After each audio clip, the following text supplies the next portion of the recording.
Yes, hello everyone. Welcome to WD18, the Watford fan channel. It's finished Cardiff City 1, Watford 2.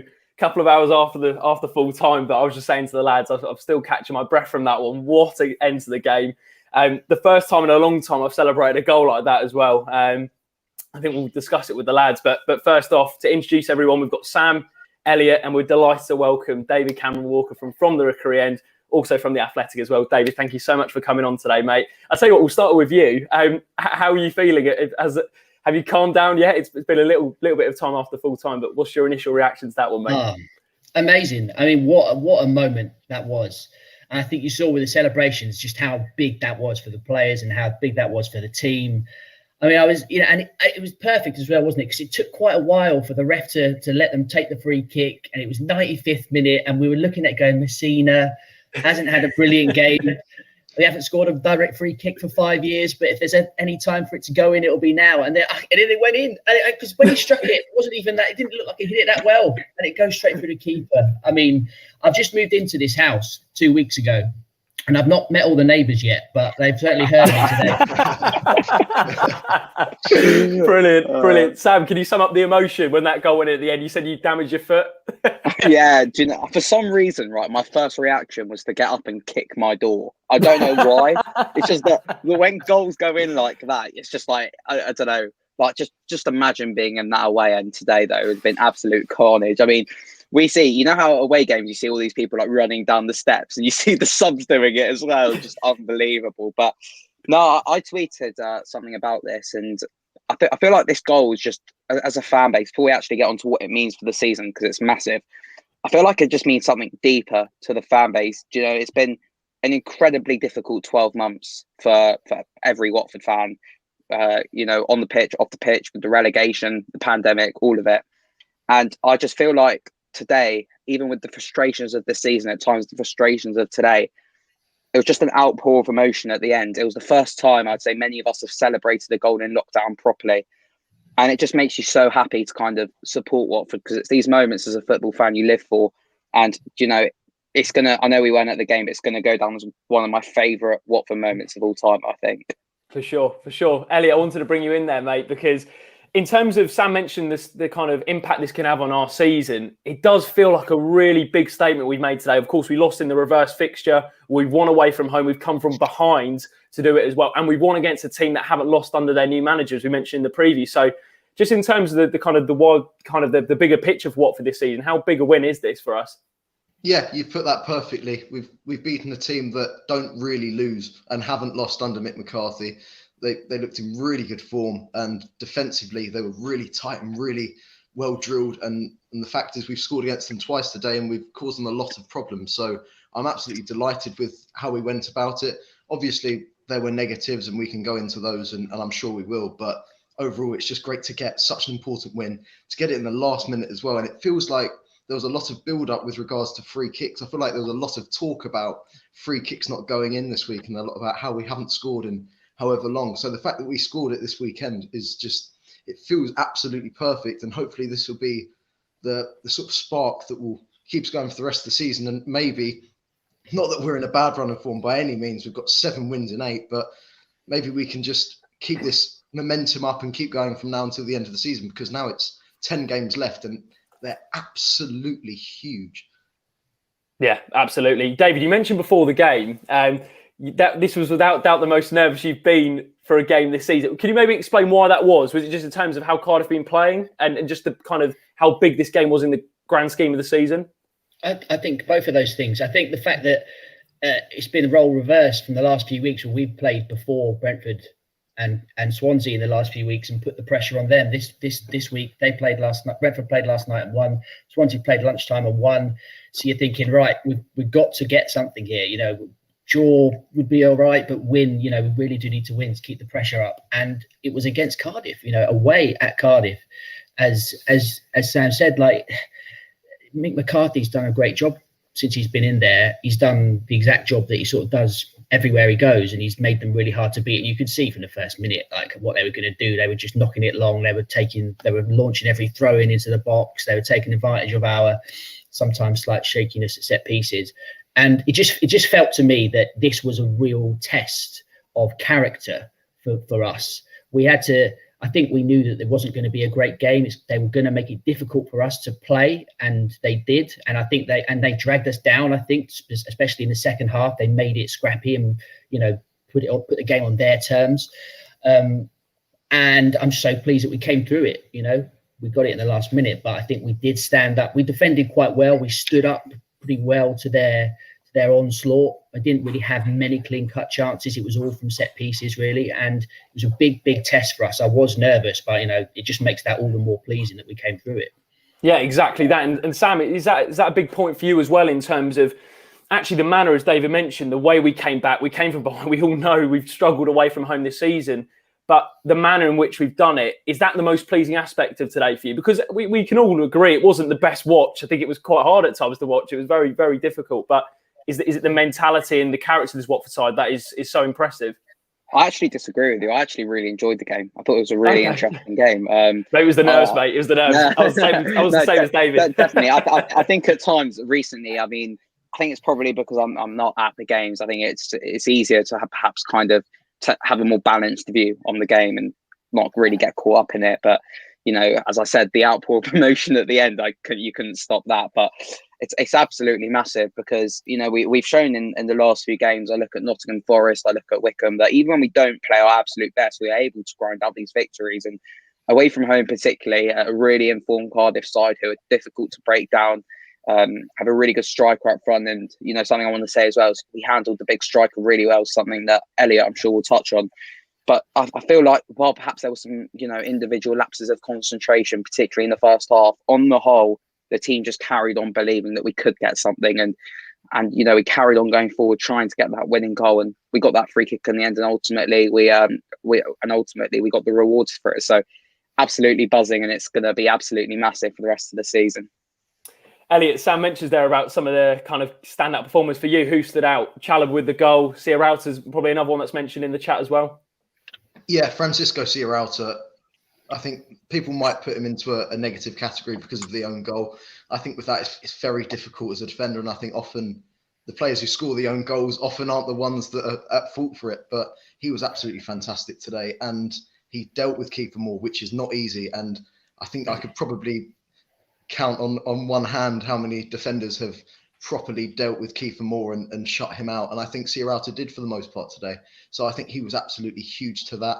I think the rest of the defence had a couple of moments where it was, I think shaky was the popular word used on Twitter, but I think he set the tone, and I think he maybe was the one with the clearest head, with the calmest head, and I think he dealt with the threat that was posed by the Cardiff attack really well. So aside from that own goal, it was another brilliant performance from Francisco Sierralta, and we say it every week. He's performing at an 8 out of 10, 9 out of 10 every single week now. And we can say the same about Kiko Femenia to some extent.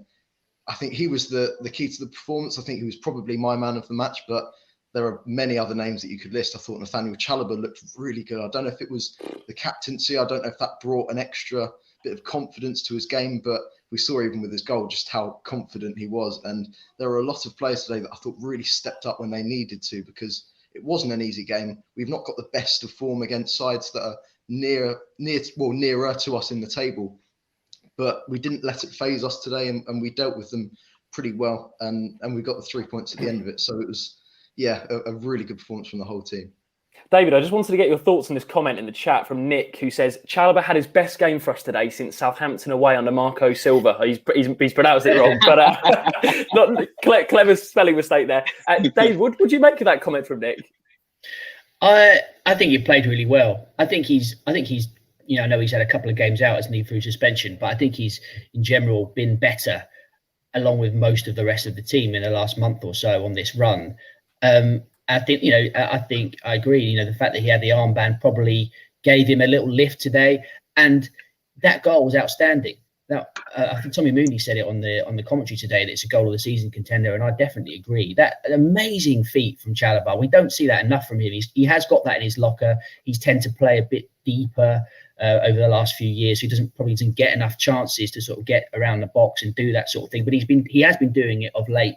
And that was, the perfect response. And it was was so calm, it would have been so easy there to just try and hit it first time through the crowd of bodies, to take the one touch left and then the touch right again, and then find the corner with a brilliant finish. That was amazing. I think that goal gave him confidence as well. He kicked on from there, and he I think he got a bit of a knock in the second half and had to go off, but it was a really encouraging performance. I think he's going to be a very important player for us in the run-in, definitely. Yeah, absolutely. I think Chalobah was one of the standouts, wasn't he, today, Sam? You've been a massive fan of Chalobah this season, haven't you? Because I think he's a player who got quite a bit of stick, actually, at times. I think, especially under Ivic at the start, I think people didn't really know his role maybe properly, but now he seems to really settle into this Watford side. And I mean, someone mentioned it in the chat, a real captain's performance. What was it particularly about his performance that stood out for you today? I mean, the goal, as Dave mentioned, was first class.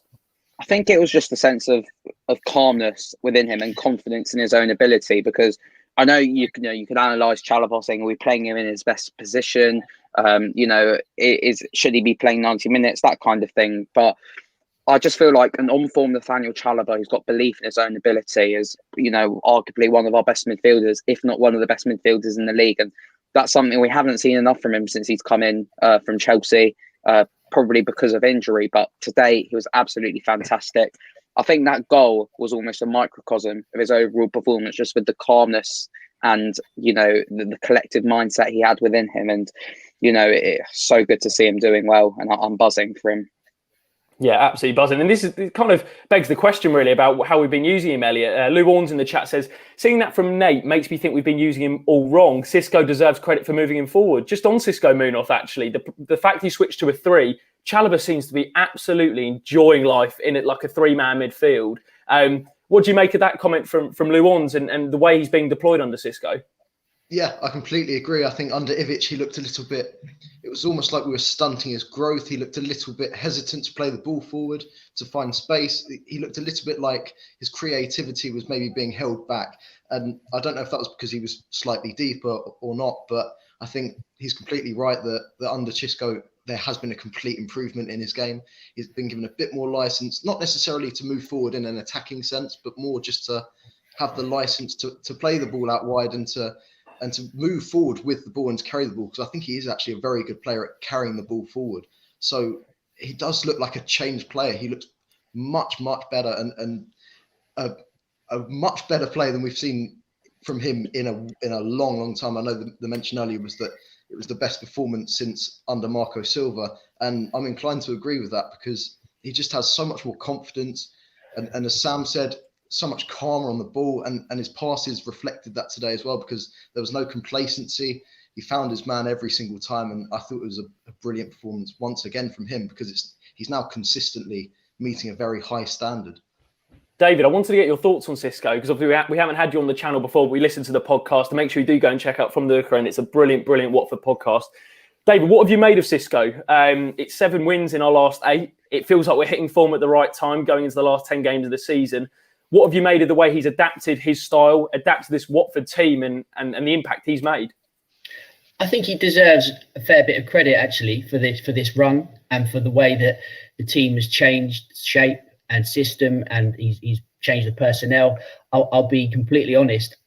After that Coventry game, I was saying publicly and privately, I think he's got to go, because he looked out of his depth.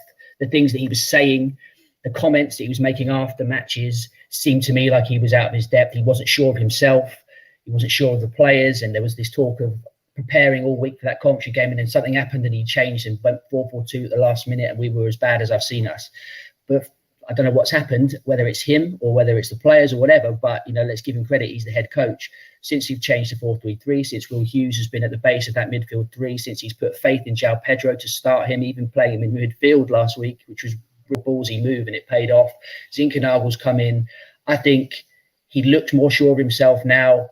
He's confident. The players are confident, and I think we have to give him his due. If he is the one that's inspired this turnaround, then fair play, because I think it was always going to be hard for him to come into this situation with relative lack of experience that he has. So maybe we should. It's easy for all of us to get on his back quickly if things aren't going wrong. And I think it was fair. I think it was fair criticism at the time. But he's come through it, and maybe he's taught a few of us a lesson, myself included, that you shouldn't write people off too early. Yeah, exactly. I mean, Sam, for you, what's changed with Xisco? What's the change of this Watford side that you've seen?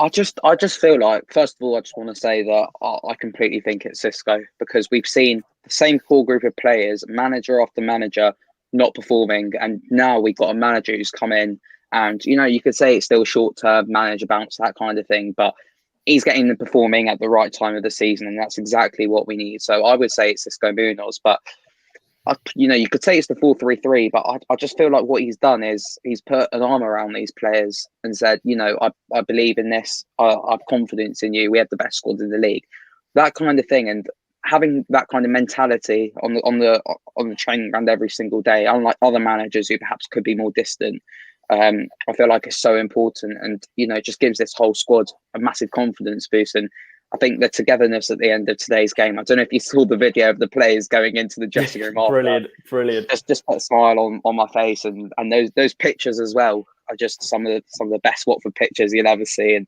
did you see him celebrating? He was trying to get on the back of the huddle. You know what? Superb. I feel like what's also good is, I think he's mentioned a couple of times how, the fact that he's just retired, and he's almost like he's one of the lads in the dressing room. So it's so good to see that, and I'm buzzing for him, and I'm just so happy. I mentioned it last week. It just makes you feel good to watch Watford again. Yeah, I tell you what, those scenes today reminded me of Brighton away under Ivanovic. I know it's not the same time of the season, but those just incredible scenes on the touchline was unbelievable. Can you imagine that away end today? Oh my goodness. Elliot, for you, identity and a pattern to our style of play. Sam touches on it there. What is that the crucial thing that you've taken away from this last run, is that we found an identity to this Watford team? Yeah, and I think we can't underestimate the impact of having this week as well, because the last time we had a week free was after the draw with Coventry, and then we went on this run, and we've not really looked back since. So I think having the week again this week to prepare for what is a really, really difficult opposition, one of the hardest sides we'll have had to face all season, and they're on a terrific run of form up until this point. So I think it's the importance of having Xisco get to know his players more, and to get to train with them, get to interact with them, and probably speaking to them on a personal level, because he does seem like, for better or for worse, the players' best mates at times. And it's great to see after a win just how together the whole squad is, and you can sense that there is a morale boost, there's an identity there, and you could never suggest that there were problems behind the scenes, which was what there may have been suggestions of prior to that. But now you can see everyone's on the same page. Everyone's all pulling in the right direction. Exactly. They're all going for promotion, and I think everyone's pulling their weight as well, which is absolutely brilliant. And it's the best atmosphere we can be in now that because we're almost in the run-in now. We're 10 games to go. This is crunch time completely. Yeah. Exactly that. And this is a great question from Mike, Rookery Mike, the main man. Was this our Bolton away moment for this season? Obviously, that 4-3 win away at Bolton in the 2014-15 season. David, I'll cross over to you for that one. What do you make of Mike's comment? Definitely. I think when you just said a minute ago about it being similar to the Brighton away game, actually the Bolton game is the one that popped into my head. It's a great minds think alike, Mike. But I mean, just the fact that it's a last-minute winner in a game that we probably would have been relatively pleased with a point. I think in the circumstances, we probably would have gone our way thinking, okay, we're still in the mix. We're still only a few points behind them. That's a tough game. We've got through it. To get the win was massive. You saw how much it meant to those players, particularly, like after a couple of weeks ago when there was all the scenes after the Bournemouth game and we were a bit down on our luck, and, just to really hang in there. And to say, as you just said, Elliot, this is it. The run-in is here now with 10 games to go. 2 games before the international break, and then once you come back after that international break, it's thick and fast.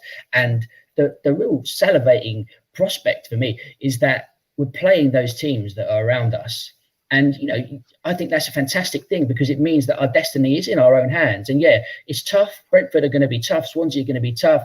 We've got Norwich in there as well. Maybe they'll be out of sight. Maybe they'll, also it could be the game. If you look at the table, they could need to beat us to secure promotion at that game, which would be tricky. But it's great that we've got that running. I mean, it's box office stuff. Sky must be rubbing their hands together the way it's played out. And it's great. It's a great thing, because look where we were a few months ago when we were all so negative and miserable, and we're slipping back. We'll be in the playoffs, but we'll probably lose. But now as both of you have said, the atmosphere's completely changed. Everyone's pulling in the same direction. I think you can feel there is real momentum. And I know the other teams are winning as well.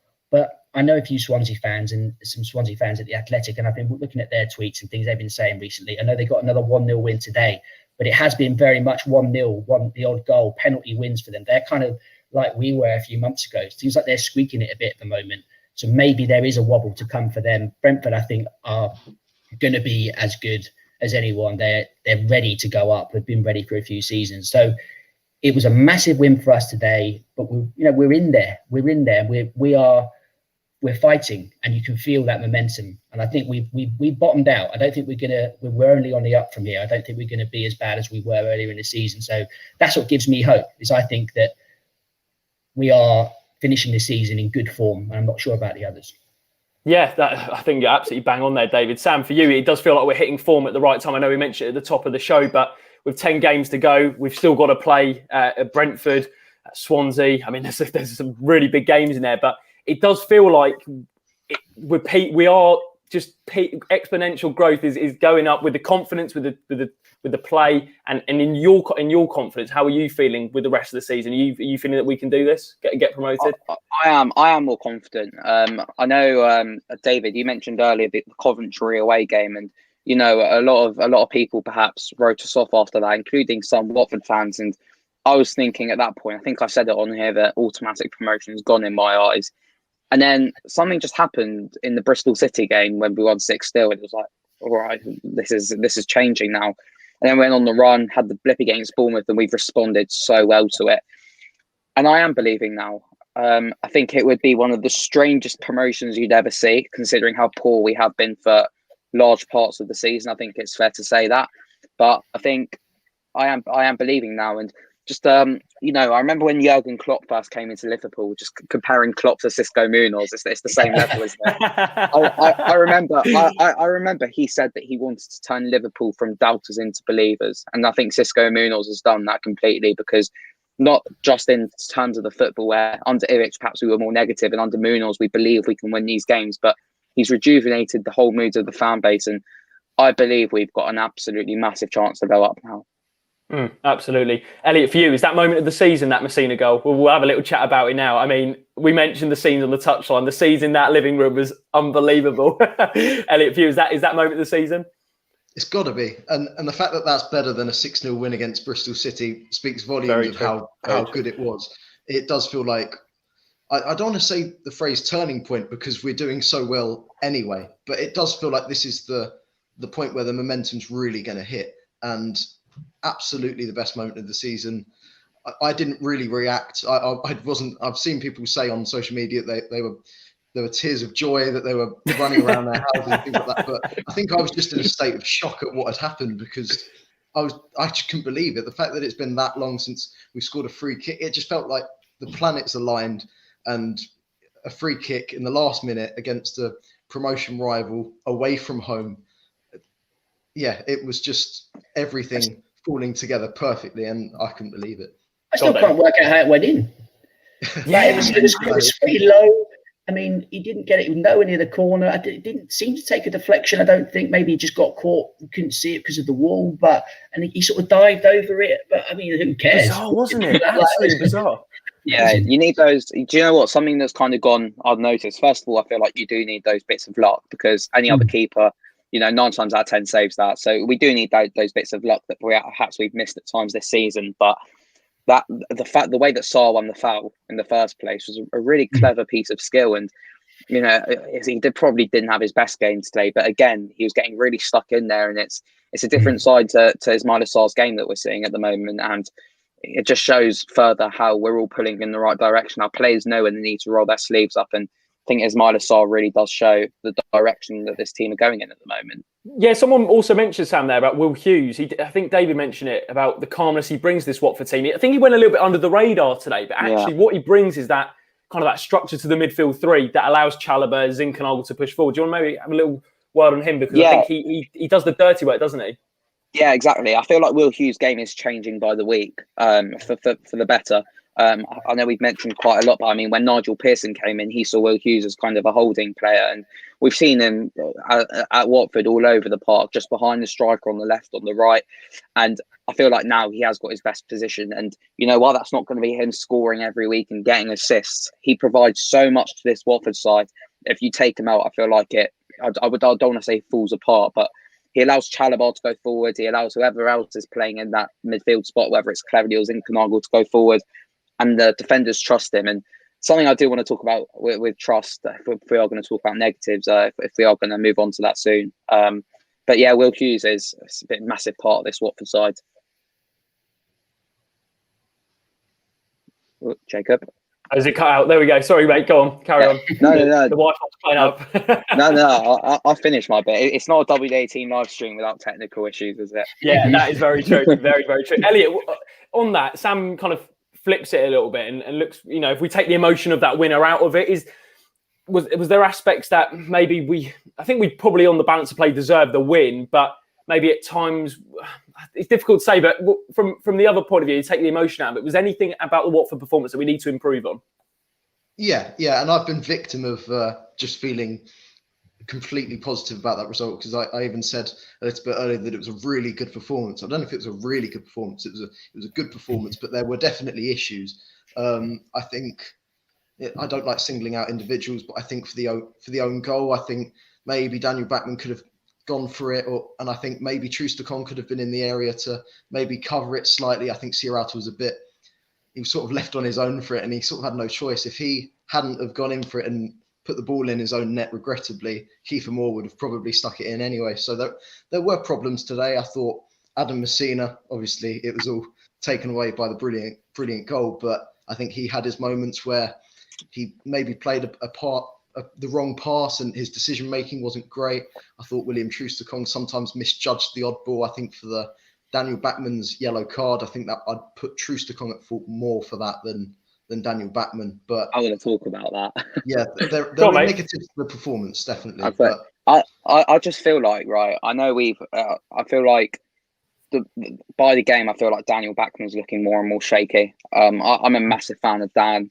I feel like he has been fantastic since he's come in, and I wouldn't drop him at all. I just feel like that the fact that he seems to lack confidence in terms of commanding his penalty area, and I think now that giving the defenders a lack of confidence with him, because it happened 2 or 3 times today where Troost-Ekong particularly is like, right, are you coming or are you coming for this, or are you leaving it to me? And Bachmann just seemed a bit indecisive with it multiple times, and that just creates a bit of a fear with the defence. And I mentioned trust, that for some reason that the trust between the defenders and the goalkeeper just seems to be getting more and more fragile, and I think that's a concern for me. Obviously not something we can overanalyze, because ultimately it didn't really come back to bite us today, but it's something to keep our eyes on. David, I wanted to bring you in there on that. Is that a Troost-Ekong problem or a Daniel Bachmann problem? What's Sam mentioned? I think today, I agree on the general point. I think, that if you're going to look at Bachmann's game and look at the areas he needs to improve, his command of his area, at set pieces, and maybe sort of when there are things coming his way over the top or whatever, it's definitely an area he can improve on. I'm very confident with him in terms of his shot stopping, in terms of his distribution. He's a good communicator actually as well. I've heard from Mike, who's been at most of the games for Opta. He says that, he never shuts up and he's a really, booming voice.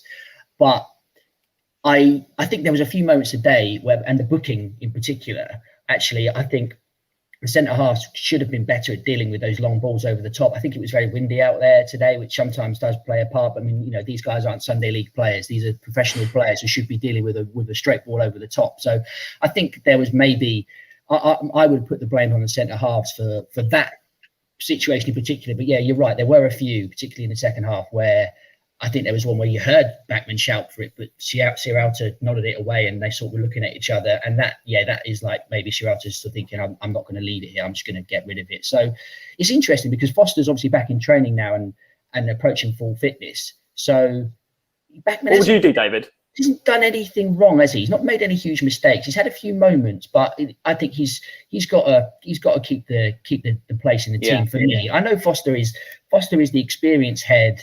He is went into season as the number 1 goalkeeper. And if we have to if he has to come back into the team at some point, obviously we'll be able to rely on him. But I think it would be harsh for Bachmann to be dropped until he makes an error, and hopefully he won't. Yeah, absolutely. Sam, I just wanted to wrap up today. The free kick, first time in 5 years, it's Elman Abdi versus Aston Villa. We scored a direct free kick. How did you say? What was that feeling like, actually? Because, I mean, I couldn't believe it. I put a tweet up. I was actually like, Watford scored a direct free kick, and I was just typing out like, what's going on? I feel like, you see the Watford admin just like spam the keyboards, didn't know what to write. Like, probably forgot how to spell the words direct free kick. And was just Did you believe it, Sam?